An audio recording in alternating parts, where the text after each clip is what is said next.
ఇది ఒక రకంగా ఉంటే చాలామంది కుక్క ఎందుకు చనిపోయిందని దానిపైన విశ్లేషణ చేయాలంటున్నారు. నేను ఒక చిన్న సింపుల్ ఫ్యాక్ట్ తీసుకొస్తున్నాను. కుక్క ఒకవేళ ఎవరైనా చంపాలనుకున్న విషప్రయోగం చేసినా అక్కడే చంపేస్తారు తప్ప కుక్క తిరిగి ఇంటికి వచ్చి ఆ రాత్రి అంతా ఉండి మరుసటి రోజు పోవటం అనేది అట్టర్ వీక్నెస్ వల్ల చనిపోయి ఉంటుంది. అది కాకుండా ఈ కేసులో ఇప్పుడు మనం చూసుకుంటే థర్మల్ డ్రోన్స్ని వాడుతున్నారు. థర్మల్ డ్రోన్స్ ఏంటంటే ఏదన్నా స్లైటెస్ట్ మూమెంట్, ఇది హై కెపాసిటేటెడ్ డ్రోన్స్ అండి.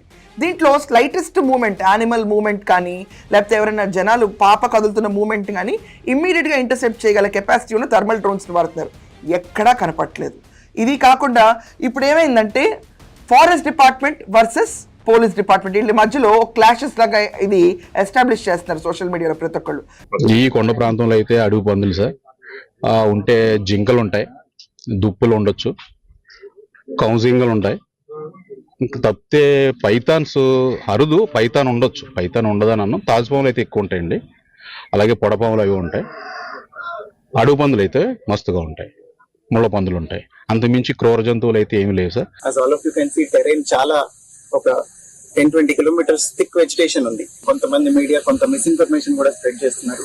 సో దయచేసి అది చెయ్యొద్దు అని కూడా అందరినీ we are appealing from police department. దీంతో పాటుగా ఎవరైనా పాప ఆచూకీ తెలిపిన వాళ్ళకి 1 lakh rupees రివార్డ్ కూడా అనౌన్స్ చేయడం జరిగింది. కానీ వాళ్ళిద్దరూ హ్యాండ్ టు హ్యాండ్ వాళ్ళు వర్క్ చేసుకుంటూనే ఉన్నారు. I don't know why, what is the problem. ఈ కేసుని కాంప్లికేట్ చేసి పబ్లిక్ ఐలో ఇది ఒక అన్సాల్వ్డ్ ఇష్యూ కింద ప్రూవ్ చేద్దామని చాలా తాపత్రయపడుతున్నారు.